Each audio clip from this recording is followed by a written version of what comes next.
I'm going to go ahead and turn it over to Eric to introduce himself and begin the presentation. So Eric, thanks so much for coming and joining us virtually here, and we're excited to hear what you have to say. All right. Well, thank you. And happy to be here as always. And thank everybody for coming out tonight virtually to spend about an hour to hear a story about people and water. And there's some elements from different presentations that are woven into this. So some of this may be a refresher and some of it I hope is new. But again, I want to thank everybody for taking some time out of their evenings to be here. And for those of you who don't know me, my name is Eric Hemingway. I am the Director of Archives and Records for the Little Traverse Bay Bands of Odawa Indians, a federally recognized Indian tribe here in Emmett County. And we are going to be discussing a little bit about the Odawa connection to water. I am Anishinaabe. I am Odawa. I am from just north of Harbor Springs here. I'm from Cross Village. So there's going to be some Cross Village story in this without a doubt. There's always a personal story connected into these presentations. So I'm happy to share that as always. So again, thanks everybody for coming out. And we're trying to save our questions for the end. And I have no problem saying I don't know, and we'll try to get you the answer to somebody who knows more. So even if we can't answer the question tonight, we'll try to get it answered at a later date. So I'm going to go share my screen. Where'd my presentation go? It is.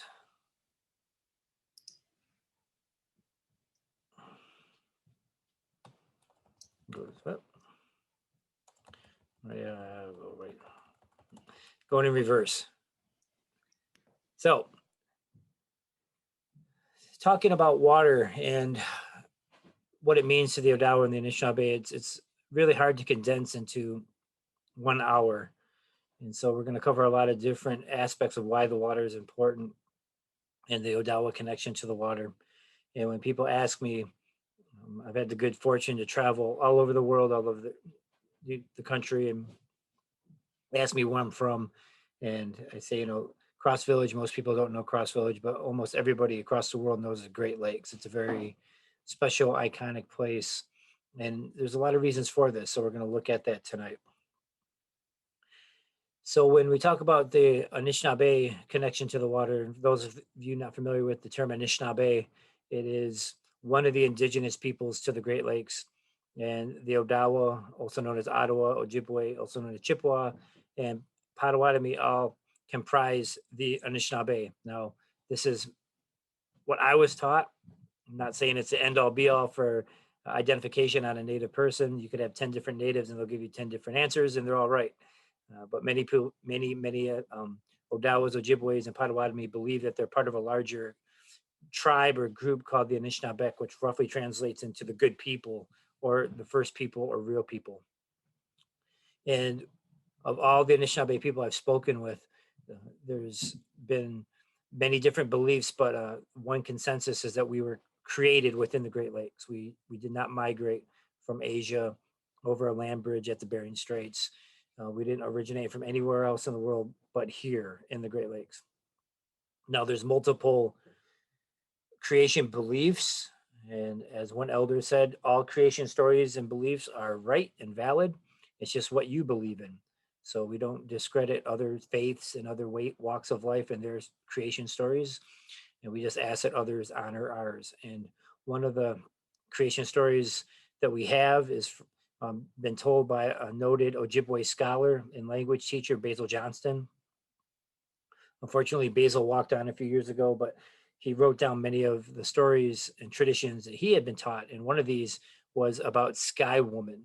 And this talks about the creation of the world as we know it, and that the Anishinaabe were created on Mackinac Island. So you can see this piece from Basil Johnson's Ojibwe heritage.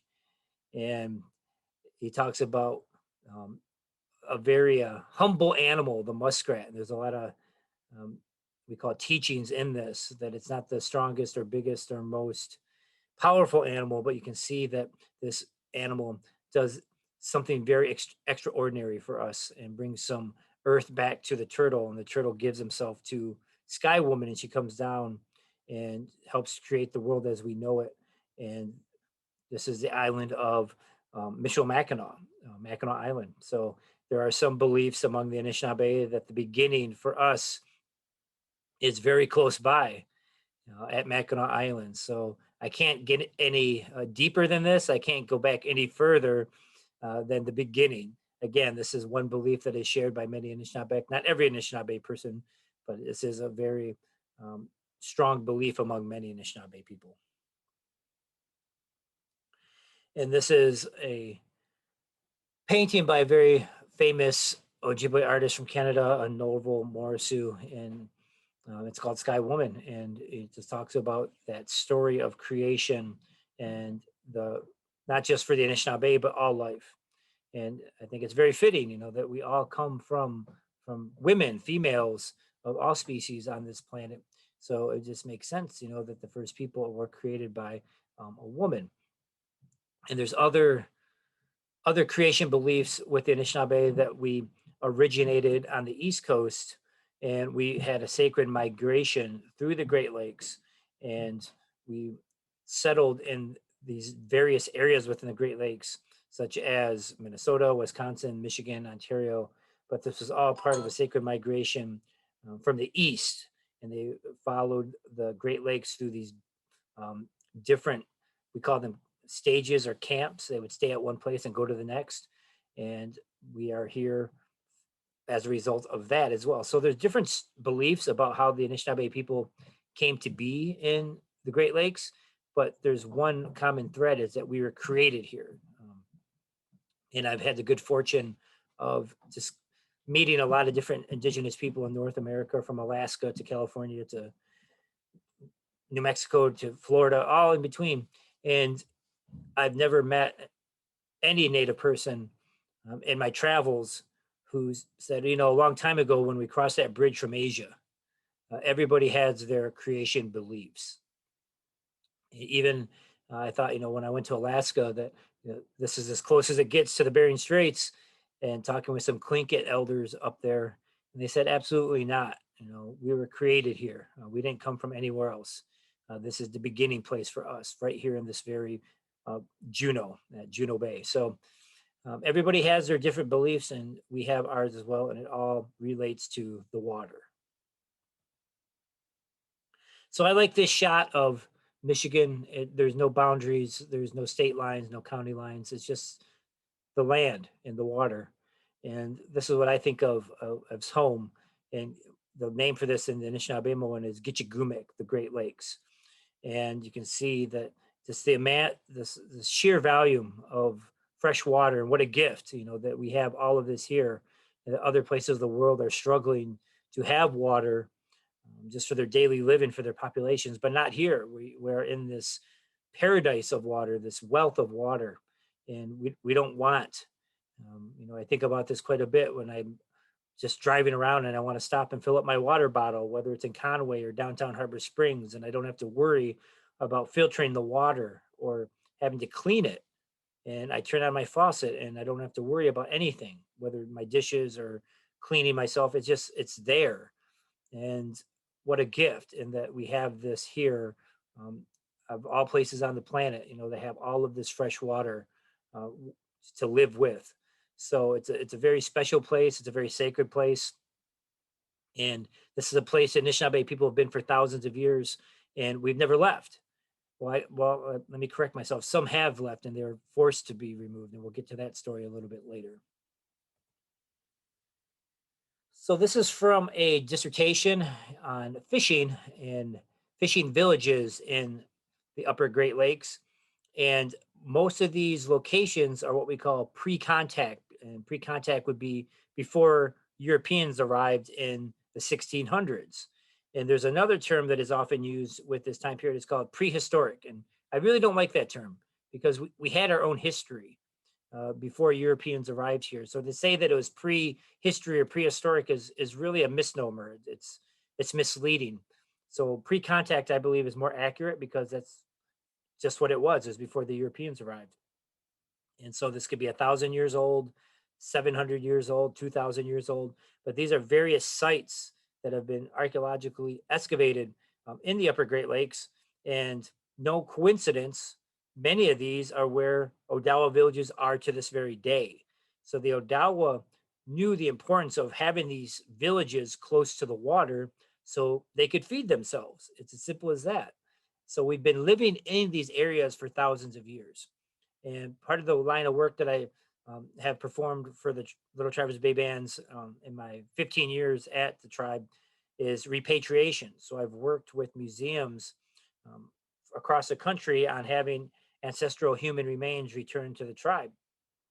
I no longer do this work, but I did it for about 7 years. And some of the remains that we got back were over 2,000 years old, sometimes close to 3,000 years old from Mackinac. And the first question the museum would ask is, how do you know that this person is related to you? And I say, well, I can't say that that's a direct descendant. I'm a direct descendant of this person, but from our oral traditions and our beliefs, we believe that we were here first as Anishinaabe people. So somebody that's 3,000 years old is Anishinaabe. I'm Anishinaabe, and it's our responsibility to help care for them. So you can just see that the number of these villages, they're all directly on the water, and this was to feed your families. And above all, the Odawa were fishermen and still are to this day. So fishing kept people fed, whether it was whitefish, sturgeon, trout. Um, the lakes provided, and they always have. So it was very critical to have these villages on the water to feed families, to feed your villages and your populations. It was absolutely necessary. Game could become a little unstable at times, but the lakes were much more steady in providing nourishment. So we look at some of the Odawa villages, and many Odawa still live in these very villages to this day. So we have St. Ignace, Michilimackinac, Waganuxing. So those of you not familiar with that term, it means land of the crooked tree. And Waganuxing is the shoreline between Cross Village and Harbor Springs, but it also represents a greater area that we'll look at a little bit later. Grand Traverse Bay, Peshabi Town up in the Leelanau, Grand Rapids, Black Lake, also known as Holland, Muskegon, Manistee, Detroit. A large number of Odawa helped create the French establishment at Detroit in the early 1700s. Drummond Island, there was an Odawa village there. Manitoulin Island. Some people referred to this as also Odawa Island because there were so many Odawa living there in the 1600s and 1500s. Georgian Bay, Bruce Peninsula, Lake of Two Mountains, there was an Odawa village there. Green Bay was a large cosmopolitan area of tribes, including the Odawa. Washington Island, which is just south of Escanaba, and there was a tribe of Odawa on the Maumee River in northern Ohio, but they were victims of the Indian Removal Act of the 1800s, and they were relocated to Oklahoma, where they are to this day. So the 9 bands that constitute the LTBB Odawa is made up of the North Shore. So many people don't realize that the Odawa had a great number of villages on the North Shore, which would technically be between St. Ignace and Nobbinway, right on the northern rim of Lake Michigan, all for fishing. That was the main purpose of these villages, was to have easier access to fish. I don't want to say easy. It's never easy going on the Great Lakes, but to have easier access.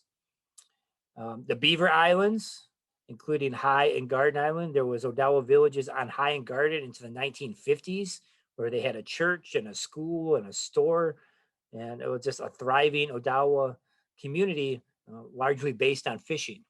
And there's still Odawas living on Beaver Island to this day.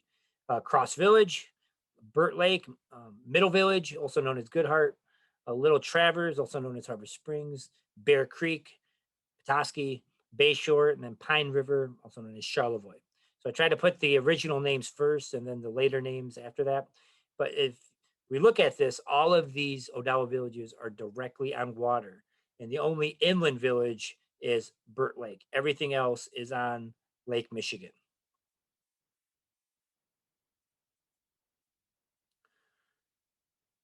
So this is taken from the North American Handbook, or the Handbook of North American Indians, Volume 15, and just shows just the vast movement of the Odawa in the post-contact period. And the Odawa moved around to follow resources. They were at times rearranged due to warfare, but you can just see that there was all these areas that they would call home. I don't want to say habitated. It's more than that.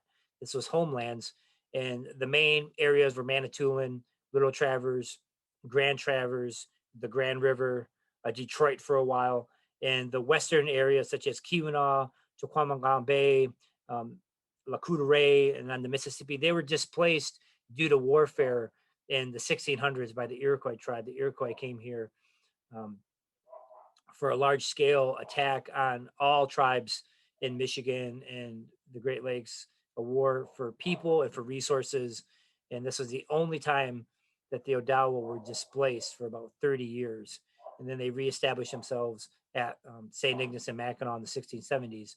So that's why you see these far western communities, but it's mainly right in Michigan and in Manitoulin. So that's really the heartland for the Odawa, and it's all right on the water.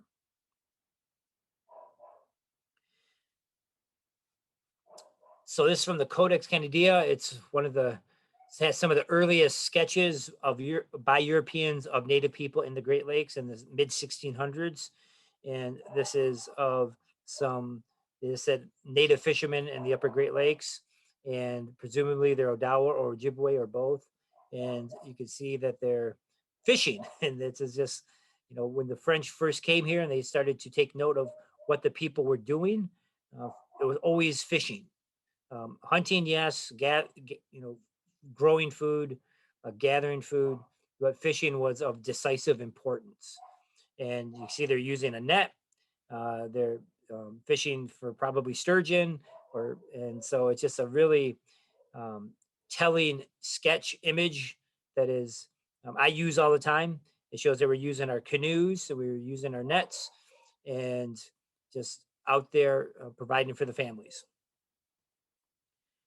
And this is also from the Codex Candidia, and I just throw this in there because I just really like it a lot. And this is one of the earliest sketches by European of the Odawa, and I believe this is in 1666.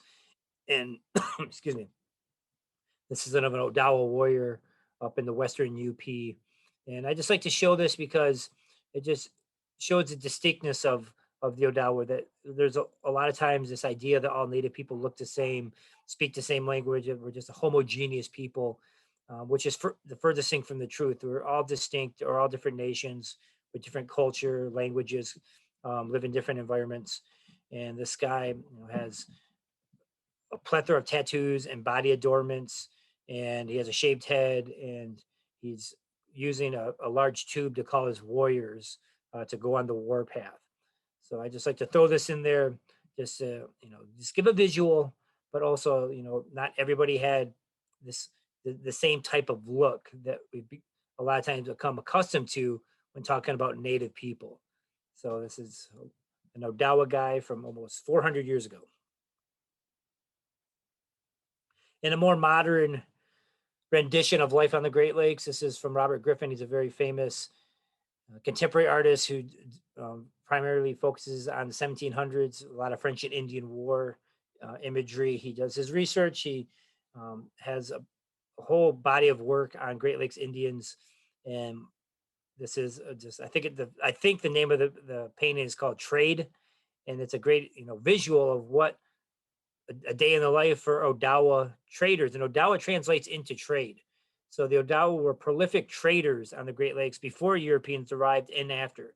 So they would trade food, goods, materials, information all the time. They're constantly on the water trading with other tribes, going east, west, north, and south. All around us, we were trading. And while the lakes were open, unfrozen, people were on them, moving constantly. So we are accustomed to travel when we want here in the United States with our cars and SUVs and trucks.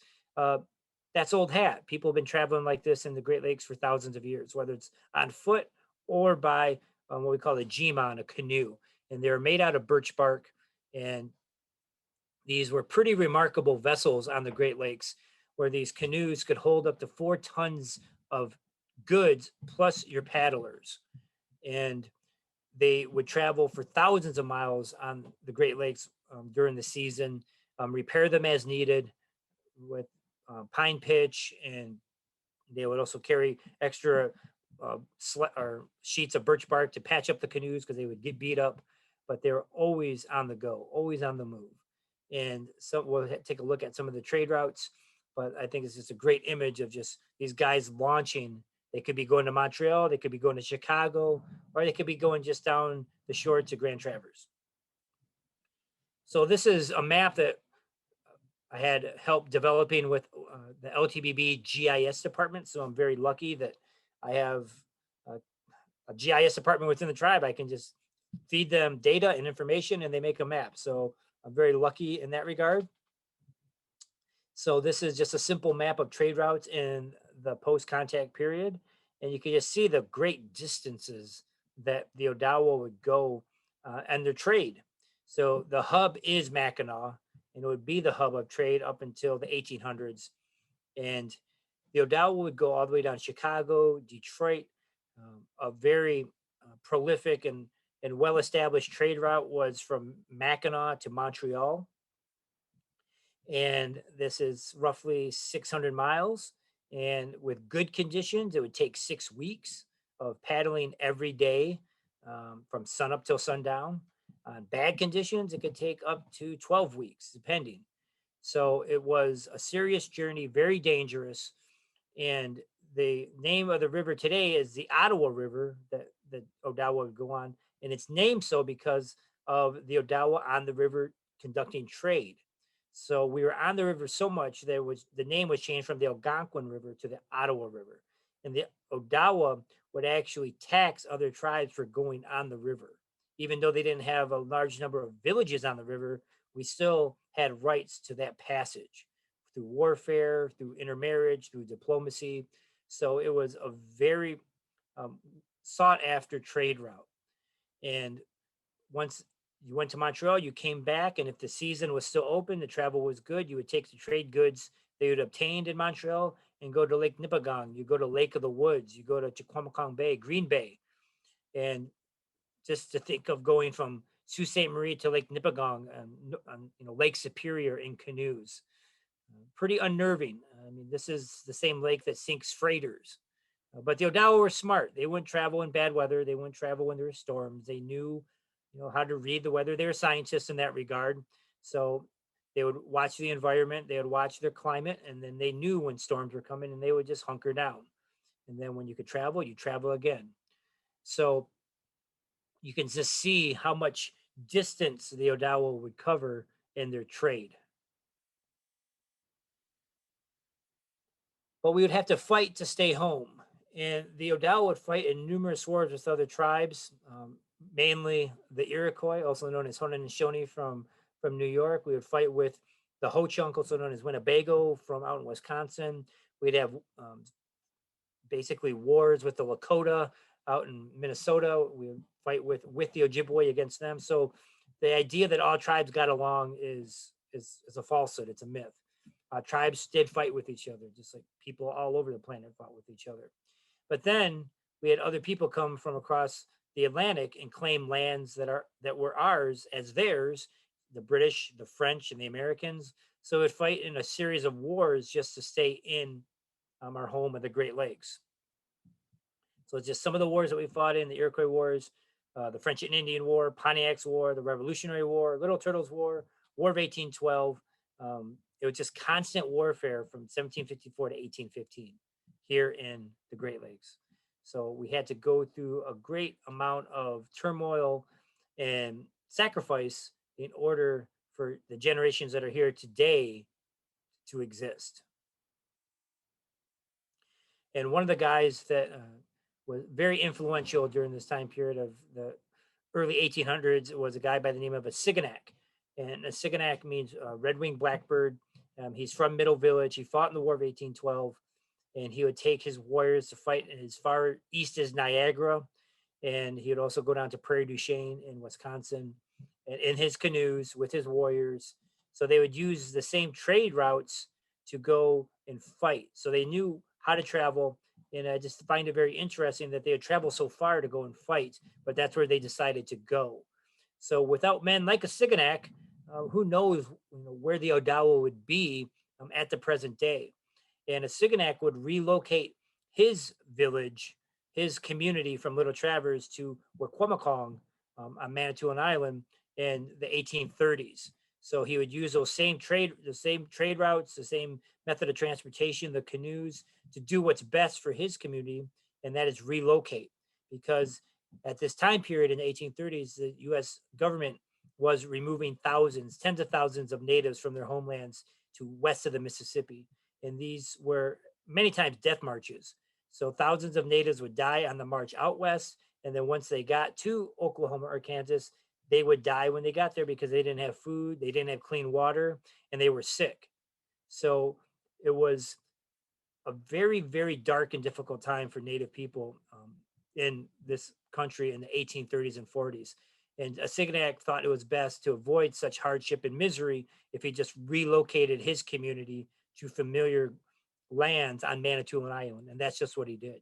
So he took about 300 Odawa, relocated, and that community is still there to this day. It's Waquamakong. Um, and it's a thriving Odawa community. And I don't believe it's ironic, I just think it's fate that many of our fluent Anishinaabe speakers are from this community, and they've been coming back to Little Traverse in the last 20, 30 years to help teach us our original language. So did Asignac have that in mind when he left? Probably not, but that's just one of the ripple effects of leadership. And so we have fluent Anishinaabe speakers coming from what we call Wiki, Wacomakong, and teaching us our first language to this day. So this is one of my bucket list items I have to see, and this is a carving that was made by a Siganak on Drummond Island while he was an interpreter at his village, and it's his war canoe, and these are all his war chiefs that went and fought in the War of 1812. So in this canoe, you have a Siganak, you have Muckade Penase, you have Macounts, you have Clap of Thunder, you have the Crawfish, and a couple others. I'm forgetting their names, but these are his generals, his leaders, and this is an exact replica. It's about 3 feet long of his war canoe. So it's a much smaller canoe than a trade canoe, but this would have been what he would have used to go and fight for the rights and the lands and the way of life for the Odawa here at Waganuxing. Like I said, this is at the Canadian Museum of War, I believe, or maybe at the Royal Ontario Museum, one of the two. But I got to make my way and see this thing before it's too late. It's a remarkable piece. It's art. It's a learning tool. It has all the guys with their tattoos and their paint, and the decor on the canoe itself. So he was an interpreter, and he got, I think, a little bored in the winters at Drummond Island and said, I'm going to carve my war canoe. And lo and behold, it's one of the most, in my opinion, fascinating items from this area. So this is some of the major battle sites of Indian participation in the War of 1812. Detroit was a hot spot, Niagara, Prairie du Chien. And you see how far away they were. And again, war canoes like a Siganak, they were departing the beaches of Cross Village, Middle Village, Little Traverse, Beaver Island. And so if you could just thinking back a couple hundred years of what it was like at Little Traverse Bay, there was no resort communities, there was no homes. It was all wigwams, and just hundreds of these war canoes were assembling, and they were departing from these beaches to go and fight in this really international war to stay in this area, because they seen what was happening out east, where tribes were getting decimated and pushed out or just completely eradicated. So how do you avoid that fate? You take action. And so that's exactly what they did. So this is another map I've worked with our GIS department to just show beyond warfare and fighting, Odawa territories and natural resource utilization through this very specific time period of 1790 to 1810. The orange area is pretty much straight up Odawa, and the green area is shared territory with other tribes. But in the insert map, and this is all research based, uh, some of the far flung areas that were in the historical records of Odawa being present, trapping and trading. And this is the early 1800s as furs, especially beavers, became depleted in Michigan. The Odawa had to go further and further west and north to go get this trade resource. And they went as far as Lake Winnipeg, which is a great distance, but then they went to Lake Athabasca up near the Yukon Territory. So this is an insane amount of travel.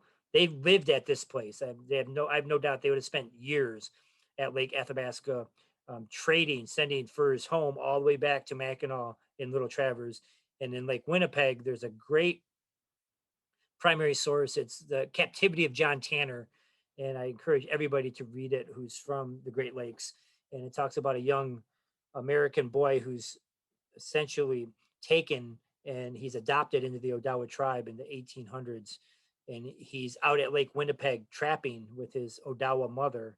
And they run into some guys who are from Little Traverse uh, by the name of Wakazoo, Pashabe. These are pretty well known guys from northern Michigan, and they're out in Lake Winnipeg trapping and doing business. So you can just see how far the trade went and how did they get there? They got there in canoes. They wouldn't have walked; they would have traveled by water. So the 1800s is a very difficult time for the tribe. It's a difficult time for all tribes in North America, and it's also one of the hallmarks of this time period. It's called what we call the treaty era. These are negotiations and agreements between the United States and hundreds of different tribes between 1795 and 1855, particularly for us. But removal was a reality, and it was not just for us, but all tribes, including those in northern Michigan. And the Odawa fought against removal to Kansas, and we were scheduled to be removed to Kansas in 1838, but we fought very hard against this. We did not want to leave our homelands. We didn't want to leave the water. We talked about a Sikanak already removing himself and his communities to Manitoulin, and scouts were sent west to Kansas. Odawa scouts went out there who were young men. They couldn't make any decisions. They didn't have that authority, but they came back and they talked about the unfavorable conditions of the territory on the plains. And one of the first things they said is that there is very little water there and there wasn't very many trees. So with that report coming back, it was that sealed the deal that we can't move out there. You know, how are we going to feed our families? How are we going to carry out our livelihood, our trade, and also all of the cultural and ceremonial aspects that water has for the Odawa? It was just non-negotiable. We couldn't leave. We couldn't leave home. So the tribe went through great lengths to avoid removal to the plains.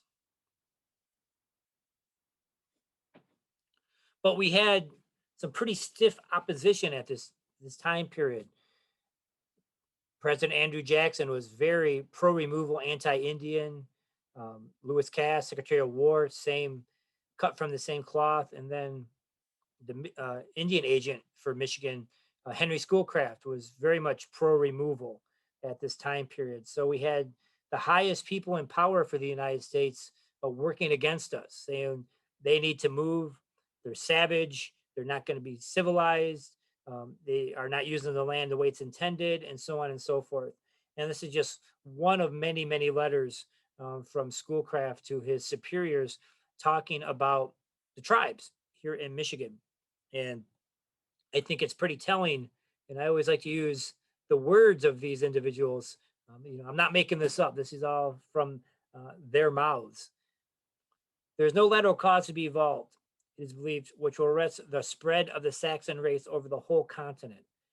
And it is not probable that provision can be made for the preservation of the Aboriginal race, which promises to be so effectual as their colonization or transference to a separate territory, as is now in the process of being done, where they cannot be reached by the evils which now press upon them or thwarted in their peculiar mode of government and laws by the local legislation of the state. If the Indian is ever to set his claim to distinction among the races of men, it must be under circumstances which will give latitude to his peculiar bent and taste of aboriginal intellect. High notions of independence have been evinced by the tribes, without, however, showing the foresight, nerve, or prudence to preserve in reality to attain it. So he's pretty straightforward in how what he feels about natives. But what do you do? This is home, and you're not going to be pushed out. And so the tribes take immediate action to stay home. And one of those immediate actions is the Treaty of Washington, D.C. of 1836. And the Odawa had to negotiate a treaty in order to avoid removal to Kansas or Oklahoma. That's the backdrop for this treaty. There were Potawatomis being hunted down in Battle Creek and Kalamazoo in the early 1830s. So this was coming north.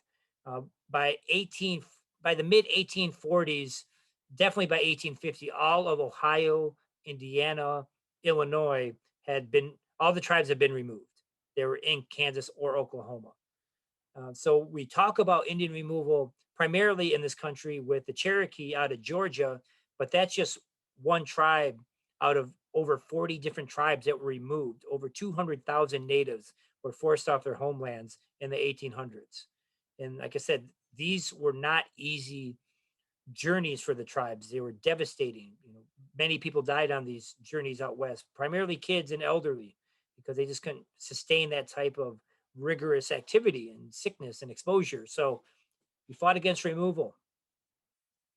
And the United States administration under President Jackson, Cass, and Schoolcraft are vehemently, they're anti-Indian. This administration implements these genocidal policies, including removal. And I don't use that term lightly. And there was one instance where smallpox is ravaging the communities here in Michigan in 1838 or 1830, yeah, 1838. And the Indian agent who is charged with administering vaccines and medicine to the local tribe down in the Saginaw Valley doesn't do it because he's afraid he's going to get sick himself. So he just stays in his cabin and doesn't do his duty while hundreds of Native people perish around him. So this was a very desperate time, a very dark time. So there's diseases, there's a threat of removal, actual removal, and then you have to negotiate this treaty on top of this. But the Odawa fight to stay home, knowing removal will result in dire circumstances. And at this point in time in our history, we need food. It's just a basic need. We need to have our food, and the fish will provide that. And they need to stay on their villages on the shores. And so a group of Odawa leaders leave what we call Zorn Park today, down right at the beach in Harbor Springs. But in the winter of 1835 in November, a delegation of Odawa leaders left that very beach and they paddled all the way to Washington, D.C. to begin the negotiations for the Treaty of 1836. So normally we don't travel that late in the winter or that's in the season because of just the sheer danger. But these were dangerous times, they were dire times. So men who were chiefs from this area, made the journey at the onset of winter to go hold an audience with Jackson, Cass, and Schoolcraft. So they're essentially going into the lion's den with the odds stacked against them. But what are you going to do? You have to do this in order to stay home.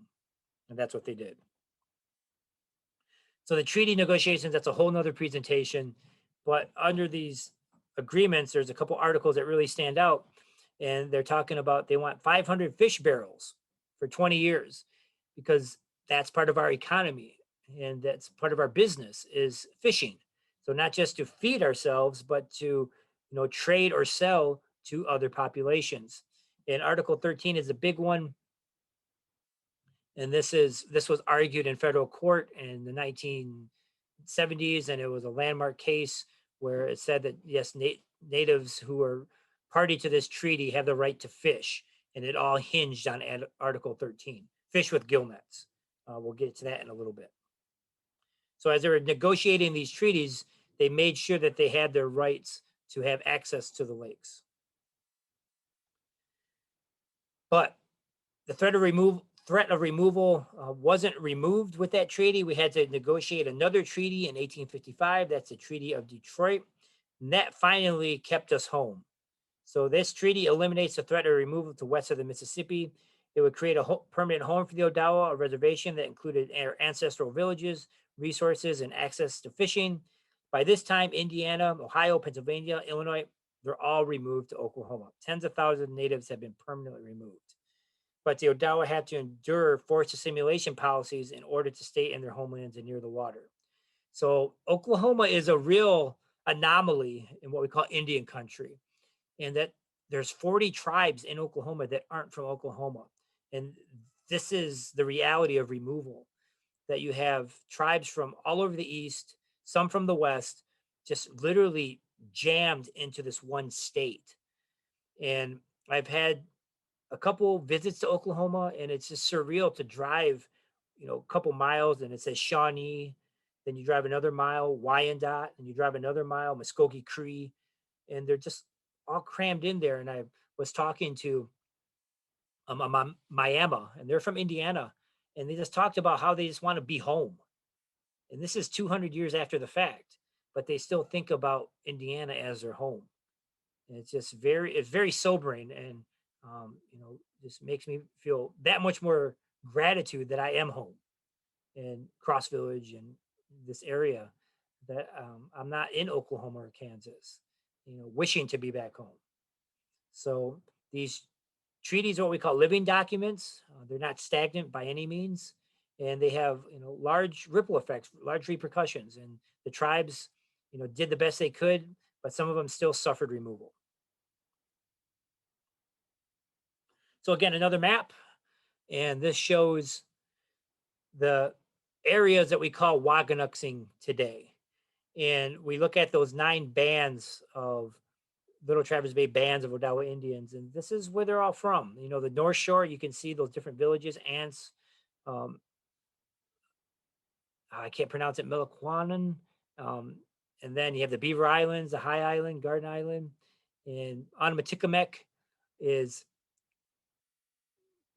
the literal translation is place of the prayer tree. So it's called Cross Village today, but there's a little that's lost in translation. It's not named Onomaticamek because of the cross that's there.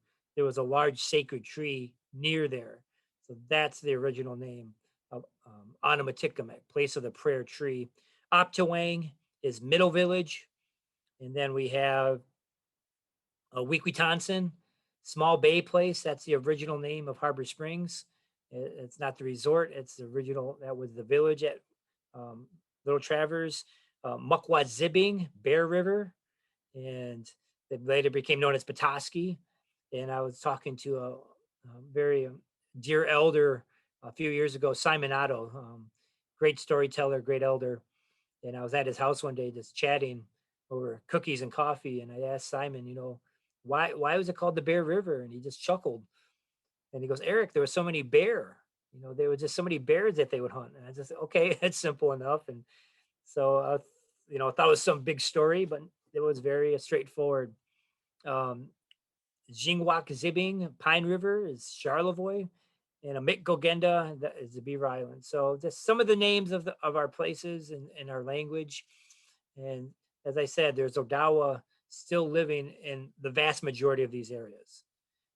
I don't think there's anybody living on Higher Garden Island right now, but on Beaver for sure, and all the other ones, all the other villages.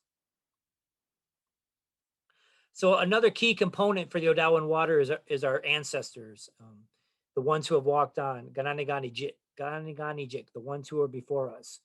And we have a very strong tradition of caretaking for our dead. And when the threat of removal was becoming more real and more powerful, we pushed back, and we would sign letters and petitions to the government, to our Indian agent, stating that it was imperative that we had to be by our dead to take care of them. And this is a tradition that's been going on since time immemorial.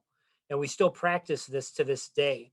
Every fall, where Odawas go to the graves of their loved ones and they decorate them. So this is a photo from on High Island, and they are placing what we call wreaths on the graves. And these are basically paper mache flowers that we had placed on the graves. And there's a lot of different stories and traditions about these. What I was told, because I would go with my mom and my grandma to these cemeteries and we place these wreaths on the graves, and I would ask, what are we doing this for? And my mom would say that, we're thinking of our loved ones. And when we place this wreath or a crown on the grave, the spirit of that person comes down and they place it on their head, and they're very happy that somebody had thought of them, that they're still loved. And we always try to make a couple extra um, crowns or wreaths for individuals who don't have that. They don't have a family to come to, place that on their grave. So we try to have an extra one so that they're thought of and not left out. And we still do this to this very day, that Odawa families make their wreaths. It's a very family oriented activity. And they go and place them on the graves in the fall, primarily in November. So they're very ornate, very colorful, and they're placed on the burials of our loved ones. And this is an old postcard from Cross Village. You can just see this is turn of the 19th century, and this is before the fire that went through and burned Cross Village to the ground in 1918. And you can just see just the wreaths. They're still on there, and some are big, some are small, but the important thing is you get them on there. And also during this time, we have what we call a Jibai supper. And Jibai is a word for spirit of the dead. But today we call it a ghost supper or feast of the dead. And this is, like I said, an old tradition since time immemorial, that the Odawa, if they so choose, they have a feast at their home. And people from not just the Odawa community, but the greater community is welcome to come. And when we are doing this, we're not just having a memorial for our loved ones, we have the belief that we're actually feeding them in the afterlife on the other side. So this is again something I've been a part of since I was a little kid. We would have ghost suppers at our house in Cross Village, and we've transitioned now to where we have the ghost supper at me and my partner's house here in Harbor Springs. But it's very critical that we have the ghost supper where our ancestors are. Yes, you could have the ghost supper out in Kansas or Oklahoma, but when you're having the ghost supper very near to where your ancestors are, it just has more of an impact, I believe. And long ago, they would have the actual ghost supper or feast of the dead at the burials. So at the cemetery itself, they would hold these ceremonies. And the vast majority of our burials are on the water. They're right on the beaches. They're on the islands. And so you look today, like someplace like St. Ignatius, that was a burial before the church was established. And you look at places in Cross Village and on Beaver Island and Garden Island. So we bury our dead near the water for a lot of reasons. And then we have the ceremonies to feed and honor them near the burials. So to this day, we don't have the ceremony in the cemetery, but we have them in our homes. And many times the homes are near the cemeteries. And like this past last fall, with COVID, uh, families had to decide that we're not going to open it to the public, but they did their own personal supper for their family members. It still went on, and for my household, it was basically 4 or 5 people that was in our bubble. But the important thing is, like my mom said, they have to eat first, and that's what we do. So this is a very rare photo of a ghost supper taking place in Middle Village. So this is a very strong tradition that's still with us, and one of the main reasons we had to stay home.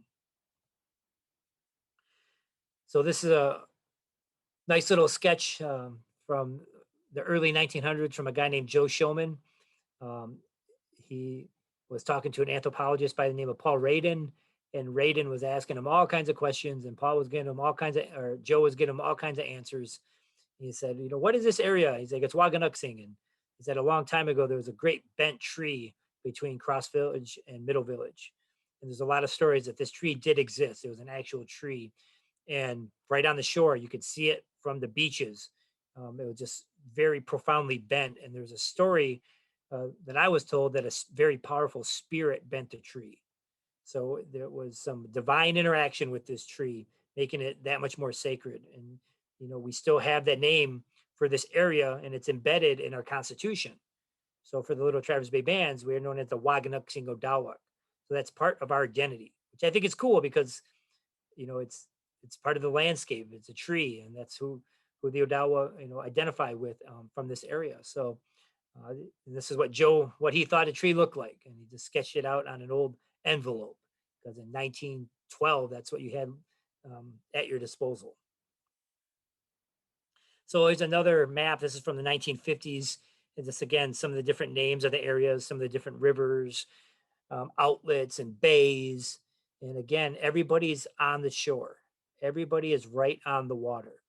Um, we didn't really start to go inland until later in the 20th century. A lot of Odawa families and communities were starting to be pushed out of their homes on the water. And so they started to establish themselves in places like Pelston and so on and so forth. But originally, everything was on the water.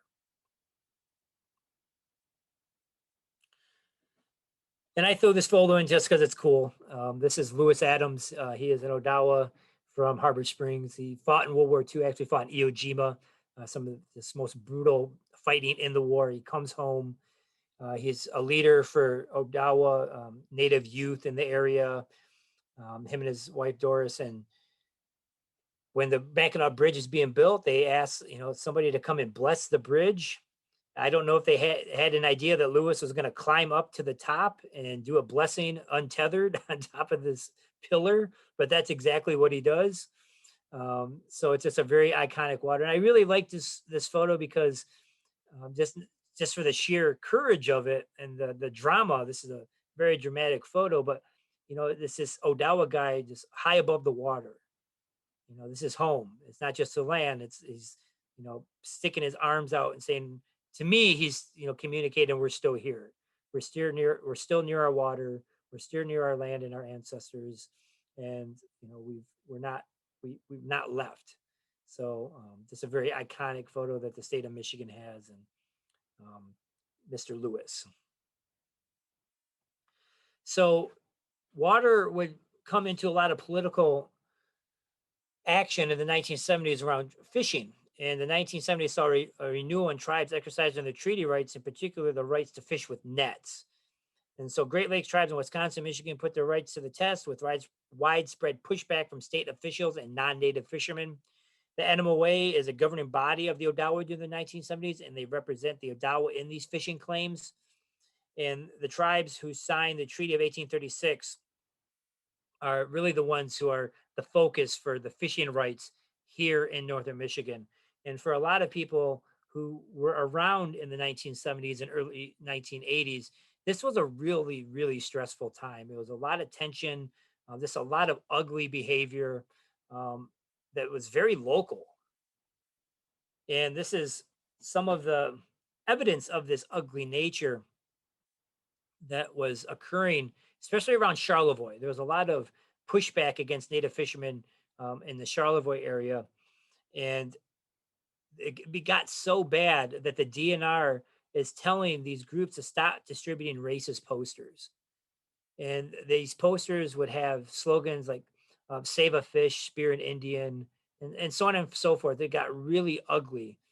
And there was, when a native fisherman would try to launch his boat, there would be protesters against him, racial slurs. Sometimes there'd be physical altercations, but many times the native fisherman would have his equipment destroyed. The tires would be slashed on his truck or his nets would be cut. And so it was a tense time. And this is a poster from Wisconsin.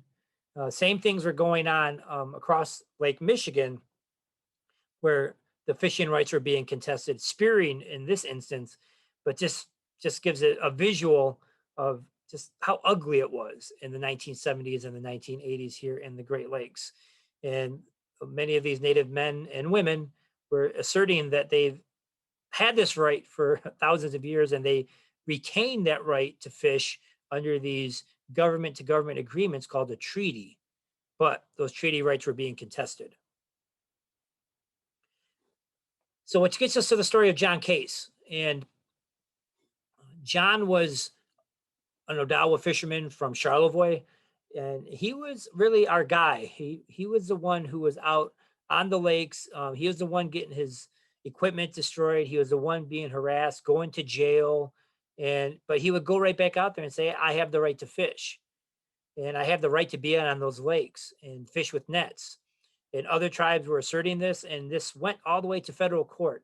And in 1979, Judge Noel Fox ruled in favor of the tribes that they did have the right to fish with nets, but there was some stipulations. One of those being you had to be part of the Treaty of 1836, because as we look back, the tribes had retained that right in Article 13. So you had to be from a tribe that signed that treaty, and your tribe had to have federal recognition. So those are two very important points to fishing, quote unquote, legally with nets if you're a native person. Now, at this time in 1980, 81, 82, Little Traverse Bay bands did not have its federal status. Bay Mills did. I believe Sault Ste. Marie got theirs in 81. Grand Traverse Band in 81 as well. But we did not. And John was from here. But he also had family that was from Grand Traverse. He could enroll on either side, but he was from up in Charlevoix, and he would go out and fish, and he would get harassed, he'd get assaulted, and he'd go right back out. And I met John as a kid, and so I guess I have some street credits. Like I met him, but I was pretty young. But my mom knew him pretty well, and she was heavily involved in, I want to call it the movement at the time. It wasn't just politics, but it was about civil rights, treaty rights, indigenous rights, and fishing was part of that. And she, I pick her brain a lot more now. And I'm like, tell me more about John and what was going on in the 70s and 80s. And she was just like, well, John was the nicest guy you could ever meet. He was a Korean War vet, combat vet. He came back and just wanted to fish. And he was our guy that was out there, exercising our rights. And so when he got harassed and beat up, it represented us. And we had to go and protect him and protect his rights as well as ours. So when he would go out fishing, some of the people from the tribe would go and guard his equipment, because people would come and slash his tires or cut his nets. And sometimes they'd even go and fish at night, which is really dangerous. So they would go out and set their nets at night, and somebody would stay by the truck just in case somebody would come by and try to vandalize it. And again, this was, all this equipment was coming out of their own pocket, their own funds. So John was out there doing, what he believed was right, and the tribe, rallied around him, and he really pushed that treaty right for us. But John again was not enrolled with a federally recognized tribe. So over time, he changed, and he enrolled with the Grand Traverse Band. And when he enrolled with Grand Traverse Band, he got his quote unquote fishing license. He was legal for the first time. And I believe it's a second time, first or second time he went out on the lake with his new fishing license, that he died in a storm on the lake. And so my mom always reminds me, tell John's story, because he was our guy pushing our rights, but it's just a tragic irony that the lake took him. So all those years he fished without a license, and he was fine, but he gets that fishing license and the lake takes him. But he propelled the tribe and the community to, fight for our rights. So this is another newspaper article just looking at the the fight.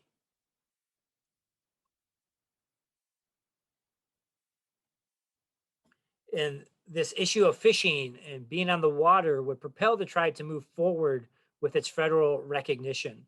And in the 1980s, they would have these large councils out at Y Camp at Spirit Lake in Cross Village, and they were strategizing and meeting about, how do we go forward as a community, as a tribe.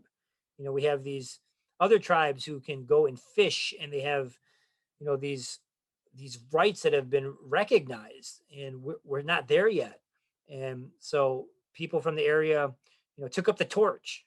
Essentially, they didn't start this, they took up the torch from the Northern Michigan Ottawa Association and other leaders. And by the 1980s, two leaders of the NMOA had walked on, Juanita and Robert Dominic. So there was, um, a need for new leadership. and individuals stepped in. So like Frank Pine Showman on the left, my mother Peggy Hemingway in the middle, and Ron Wimogwas, are just three of many, many individuals who were part of this new movement of rights. And fishing was part of that. Fishing propelled it. When John's out there getting harassed and, you know, going to jail and we're getting him out, that puts these rights on the forefront. So out of these councils, the idea, we need federal recognition. Um, so they devised a game plan to go for federal recognition. It failed. And then one of the tribal leaders at the time, Sam Kiwe, said, "Why are we going for federal recognition? We already have it. It's never been terminated." That takes an act of Congress, or it takes the president to terminate, our relationship. That never happened. So what we need is reaffirmation of that relationship between us and the feds. And so this idea of federal reaffirmation came out of these councils, and that's the direction that we took. No other tribe had done this prior to Little Traverse Bay bands. And we went through a totally different avenue to have this done. It was congressional legislation. It failed the first couple times, but we weren't going to be denied. And then in September 21st, 1994, President Bill Clinton signed our federal reaffirmation bill, reestablishing the trust relationship between the Little Traverse Bay bands of Odawa Indians and the United States.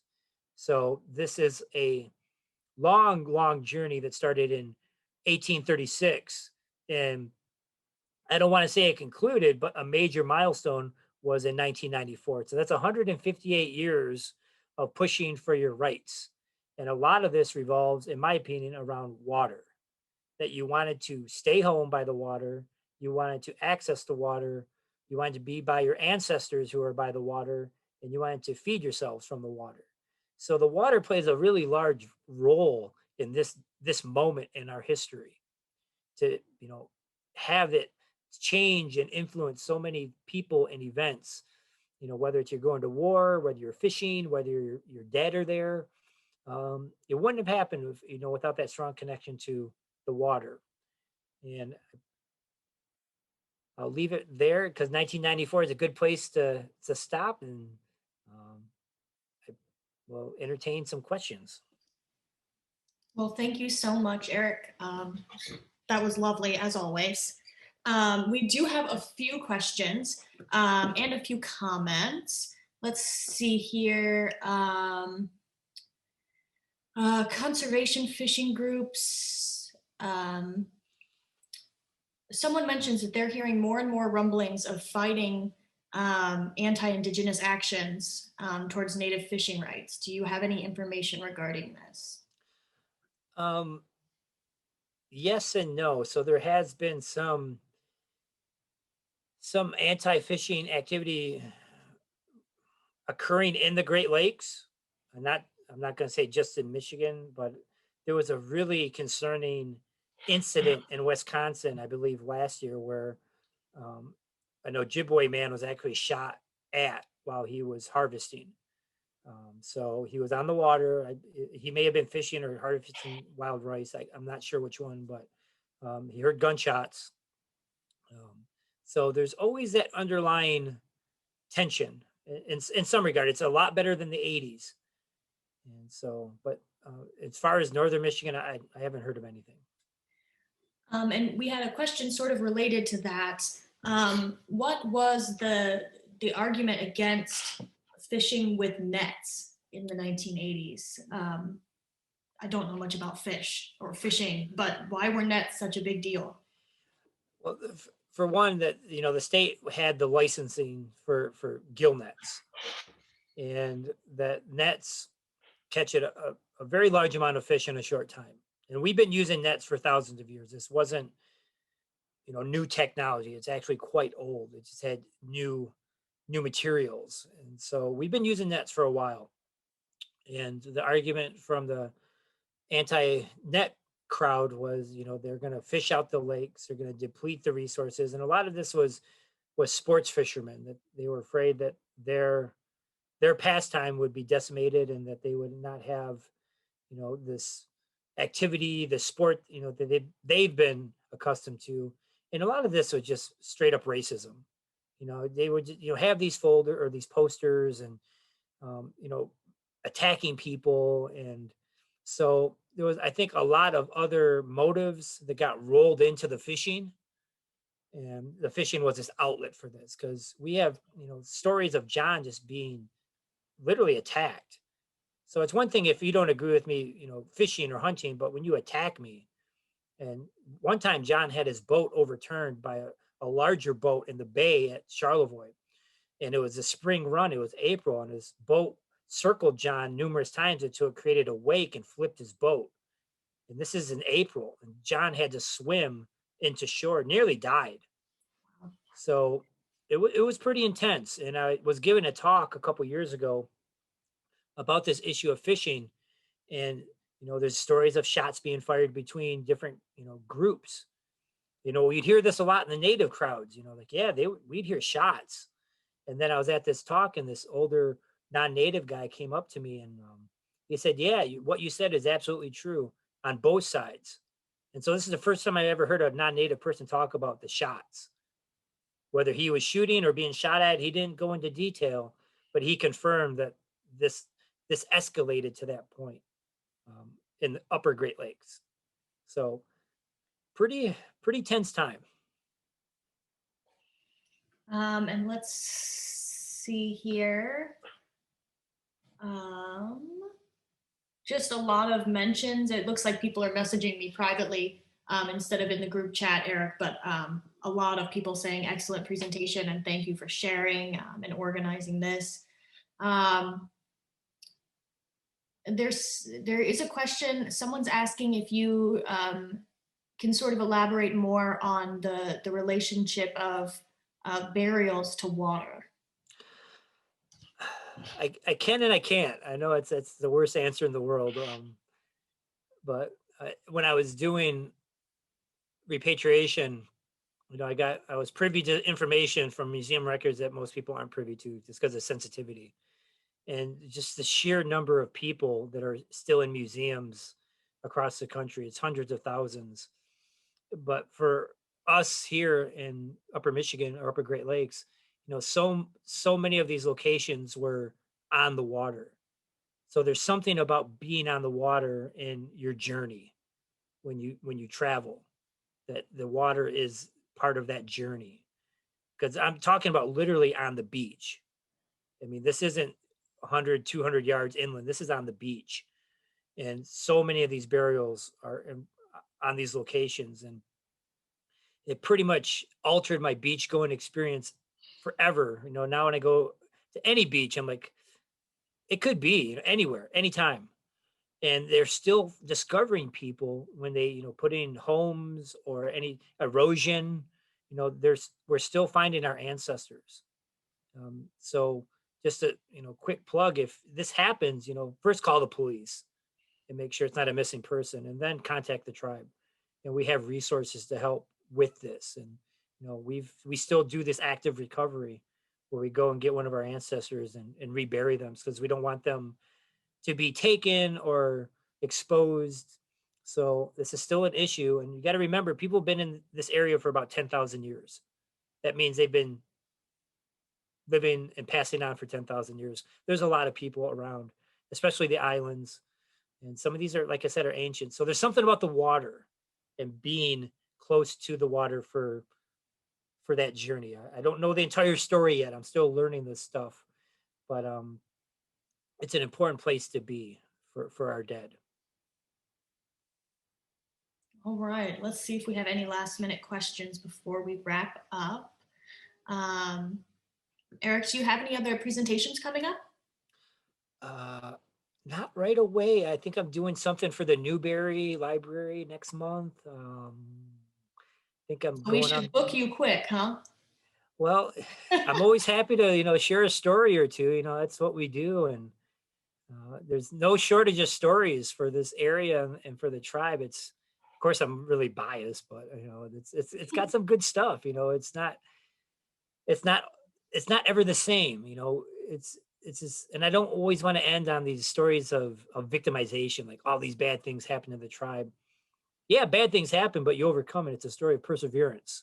It's a story of commitment and staying true. And I'm getting flooded with, people who are saying, look what's happening in Canada where they're finding these kids at these residential schools. It's horrific. And I'm glad the story's coming out because it's the truth. But, not to end on, that alone, but the tribes that are still there to this day and who, to bring light to this and that they made it through this time in their history. So I always want to say I don't want to end on victimization, that or Indians are in the past. We're still here right in front of you. And I'm very, very fortunate to be from Cross Village and be Anishinaabe, but also we're in the homelands, we're in our homelands before Columbus. And not many tribes could say that. Most tribes have been removed some way or another. But to say I was here or my ancestors were here before Columbus in 1492 is pretty remarkable. I don't take that lightly. And it's by the water. I mean, I've had the good fortune of traveling the whole world numerous times in my 20s. So I'm getting old now, but I could say in my 20s, and you know, people would just say, "Man, you got the awesomest resource in the world is all that water." We are envious that you have all that clean water up where you're at. I'm like, yeah, I know. All right. I think that was the last question. Thank you again so much for being with us, Eric, and thank you everybody else for joining us for this lecture. A reminder that you can find out more about our programs at harborspringshistory.org.